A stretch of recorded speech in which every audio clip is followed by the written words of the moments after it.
न जायते म्रियते वा, न जायते म्रियते वा कदाचिन्न अयं भूत्वा न भूयः अजो नित्यं शाश्वतो अयं पुराणो न हन्यते हन्यमाने शरीरे।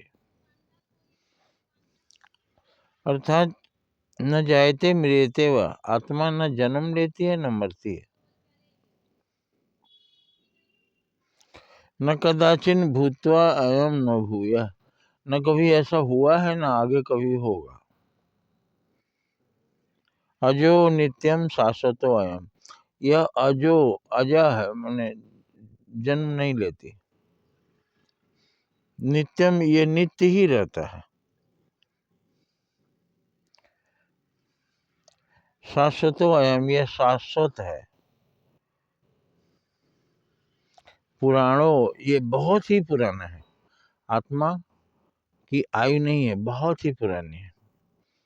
सृष्टि के प्रारंभ में जब परमात्मा आत्मा के रूप में अपने को बिखेर दिए तभी का है, इससे पहले आत्माएं नहीं थी।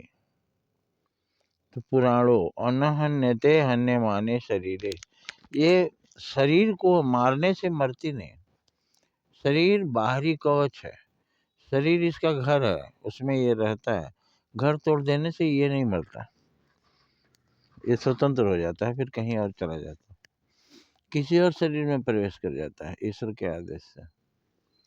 आशा आप समझ गए होंगे कि आत्मा अजर और अमर है। अजर माने जो कभी बूढ़ा नहीं होता, अमर माने जो कभी मरता नहीं, केवल शरीरों को ही बदलता है। फिर मृत्यु क्या है? मृत्यु देहांतर प्राप्ति, मृत्यु है दूसरे शरीर में जाना, एक शरीर को छोड़कर दूसरे शरीर में जाना, ये मृत्यु है। अब मनुष्य मृत्यु के बाद 10 दिन तक 10 कर्म करते हैं, श्राद्ध करते हैं, तमाम तरह की विधि विधान करते हैं, दान पुण्य करते हैं।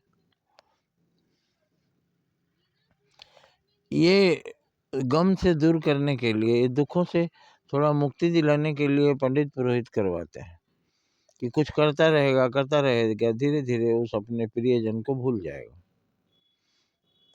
तुरंत अगर भूलने के लिए कहें तो ये भूल नहीं पाएगा, इसलिए इसमें लगाते हैं।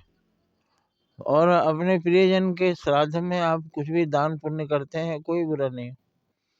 उनके श्राद्ध में, उनकी याद में किसी की हत्या तो नहीं करते, उनकी याद में किसी की मदद करते हैं, गरीब की सेवा करते हैं, लोगों की सेवा करते हैं, ये चलेगा।